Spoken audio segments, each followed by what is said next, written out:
এটা আমি অত্যন্ত তীব্র ভাষায় নিন্দা জানাই, এটা অসত্য। খুবই যথার্থ বলেছেন, এবং এই অবস্থান এটা আমাদের সমন্বিত অবস্থান, এবং এটা নিন্দনীয় এবং অবশ্যই এটা অসত্য উপস্থাপন বলে আমি মনে যে করি। আরেকটি বিষয় হচ্ছে ইউরোপীয় পার্লামেন্টের একটি প্রতিনিধি দল কিন্তু আপনি জানেন যে গতকাল ঢাকায় এসছেন এবং তারা গতকাল বিএনপি চেয়ারপারসনের সঙ্গে বৈঠক করেছেন।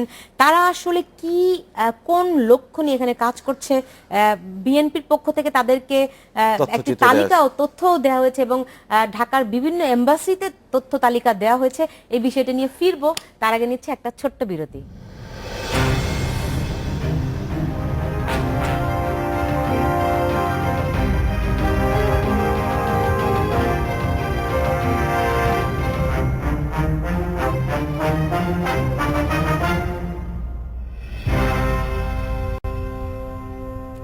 বিরতির পর ফিরে এলাম, দেখছেন বাংলাদেশ এখন।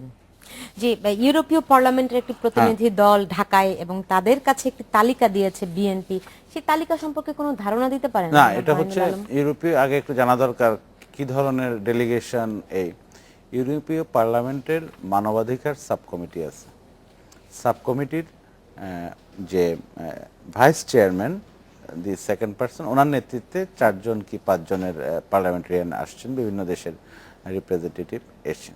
এরা এসছে, এরা অনেক আগের নির্ধারিত কর্মসূচি, মূলত বাংলাদেশের labour condition, textile sector, garments সেক্টরে যে লেবারদের যে অবস্থা, যেহেতু বাংলাদেশের রানা প্লাজা এবং তাজরিন ফ্যাশনের পর যে লেবার কন্ডিশন নিয়ে বিশ্বব্যাপী যে একটা ব্যাপার আছে, আমাদের গার্মেন্ট শিল্পের উন্নয়নের লক্ষ্যে যে কাজগুলো হচ্ছে এখন, যে এই বড় বড় আমরা দুর্ঘটনার পর এই কমিটির পক্ষ থেকে আপনার তাদের পার্লামেন্টে দুটি প্রস্তাবও পাশ করা, মানে প্রস্তাব উঠেছিল, আলোচনা হয়েছে লেবার কন্ডিশন, এবং বলা হচ্ছে যে বিএনপির পক্ষ থেকে একটি, না এটা এখন এর সাথে আমি এই যে গার্মেন্ট সেক্টরের যে এজেন্ডাগুলো ছিল এবং লেবার সিচুয়েশন, এর সাথে যুক্ত হয়েছে ওভারঅল হিউম্যান রাইটস।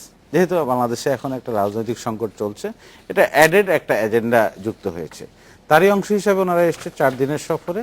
আজকে সাবেক প্রধানমন্ত্রী বিএনপি চেয়ারপারসনের সাথে দেখা করেছে, এবং বিএনপির পক্ষ থেকে সবসময় যে বিদেশিদের সাথে যোগাযোগ করে যে তালিকা দেওয়া হয়, যেসব নেতাকর্মীরা নির্যাতিত, যারা জেলে আছে, মামলার মুখোমুখি আছে, বেশ কয়েকজন, ইলিয়াস আলী সহ কয়েকজন নেতা গুম হয়েছে, চৌধুরী আলম, ইলিয়াস আলী, এই তালিকাগুলো তথ্য এবং ডকুমেন্ট, দলিল হস্তান্তর করা হয়েছে, এবং বলেছে যে এখানে মানবাধিকার পরিস্থিতি খুবই নাজুক, এটা এখানে ভঙ্গুর অবস্থা। আমার কাছে যে তথ্য আছে তাতে দেখা যাচ্ছে যে এই অবরোধ শুরু হওয়ার পর থেকে তারা একটি তালিকা দিয়েছে, সেখানে 78 জন মারা গেছে বিভিন্ন সহিংসতায়, এর মধ্যে 43 জনের কথা বলছে বিরোধী জোটের নেতা কর্মী। হ্যাঁ, আজকের যে তালিকায়, এবং মানে এই 43 জনের যে তালিকা, এই তালিকা কি আপনারা পেয়েছেন? মানে আপনাদের না, আমরা পাওয়া তো বলা হয়েছে, আমাদের সহকর্মী যারা ওই বিট কভার করেন, আপনি জানেন প্রত্যেকটি গণমাধ্যমের প্রতিনিধিরা আছে, তাদের কাছে বলা হয়েছে আমরা এই তথ্য উপস্থাপন করেছি, এই বক্তব্য দিয়েছি, এবং আপনাদের কাছে দেওয়া হয়নি, আমার জানা মতে দেওয়া হয়নি। এটা তো কভার করছে তো বিএনপি বিটের, আমরা তো কূটনীতিকরা সরকারের সাথে যেগুলো, এগুলো আমরা কভার করে থাকি। তবে আমরা একটু খোঁজ খবর নিয়েছিলাম যে ওনারা কি বলেছেন।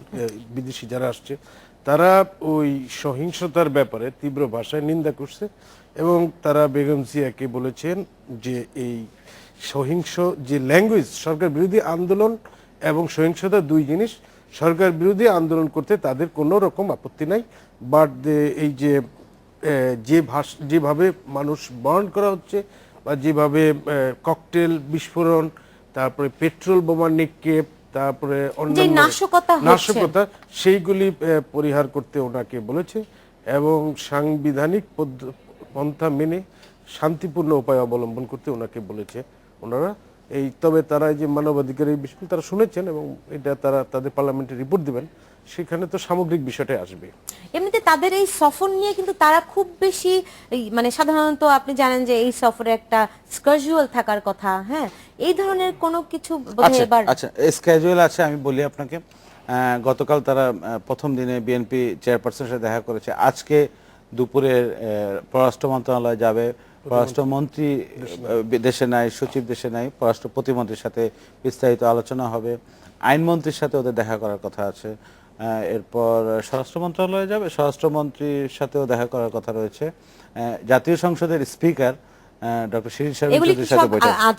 না, আগামী দুদিন হবে এবং সর্বশেষ বোধহয় সিভিল সোসাইটির সাথে তারা কথা বলবে, গণমাধ্যমের সাথে কথা বলবে, লেবার যারা শ্রমিক এবং যারা আছে। আপনি জানেন না যে লেবার ফ্রন্টে গার্মেন্টসের লেবার শ্রমিক ইউনিয়ন এই যে জোট আছে সলিডারিটি, এরপর গার্মেন্টস সেক্টরের যে মালিক পক্ষ বিজিএমইএ কর্তৃপক্ষের সাথে কথা বলবে, কারণ মূলত এরপর একটা ফ্যাক্টরি ভিজিট করারও কথা রয়েছে। আচ্ছা আচ্ছা আচ্ছা। ওনারা তো স্টেটমেন্ট দিয়েছেন, উনি যে প্রেদা যিনি এটার চিফ টিমের, উনি ওনার ফেসবুকে এবং টুইটার অ্যাকাউন্টের মাধ্যমে স্টেটমেন্ট দিয়েছেন কি উদ্দেশ্যে তারা আসছেন, এবং এটা ডিটেল এটা এসছে। যদি এটা রোমানিয়ায় ভাষায় ছিল, আমরা সেটা গুগল ট্রান্সলেটের মাধ্যমে ইংলিশ করতে হয়েছে। উনি রোমানিয়া নেই, সেখানে তিনি কি বলেছেন?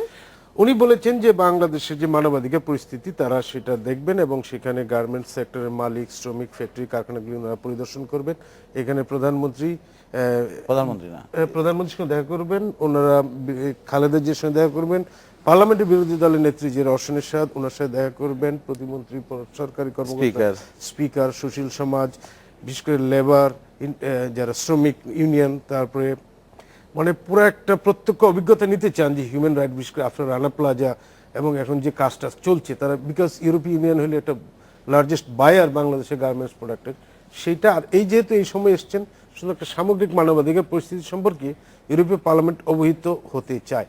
সেক্ষেত্রে মানে বিএনপির পক্ষ থেকে বলা হচ্ছে যে তাদের নেতা কর্মীদেরকে আপনার বন্দুক যুদ্ধ কিংবা বিচার বহির্ভূত হত্যাকাণ্ডের মাধ্যমে তাদের উপর অনেক দমন পীড়ন করা হচ্ছে। এই সংক্রান্ত কি তারা কোনো পর্যবেক্ষণ দিবেন? আপনি জানেন ইউরোপের সাথে বাংলাদেশের সম্পর্ক ক্ষেত্রে যে কতগুলো মানদণ্ড আছে, তার একটা গুরুত্বপূর্ণ পিলার হচ্ছে human rights, standard human rights অব্লিগেশনগুলো যে আছে, এগুলো কতটুকু বাংলাদেশ মান্য করছে। এবং এখানে অবশ্যই একটা এই হিউম্যান রাইটস ভায়োলেশনের যে একটা গুরুত্বপূর্ণ দিক, সেটা হচ্ছে এক্সট্রা জুডিশিয়াল কিলিং বা বিচার বহির্ভূত হত্যাকাণ্ড, যেটা বিভিন্ন সময় হয়ে আসছে বাংলাদেশে, বহু বছর ধরে হয়ে আসছে, কখনো কমেছে কখনো বেড়েছে।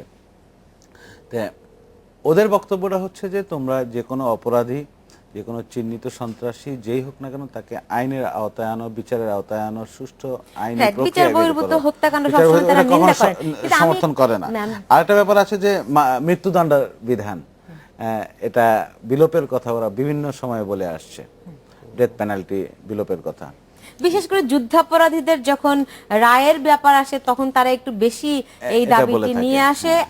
আজ একজন যুদ্ধ অপরাধী, তার রায় হওয়ার, সোবহানের একটা রায় হওয়ার কথা রয়েছে।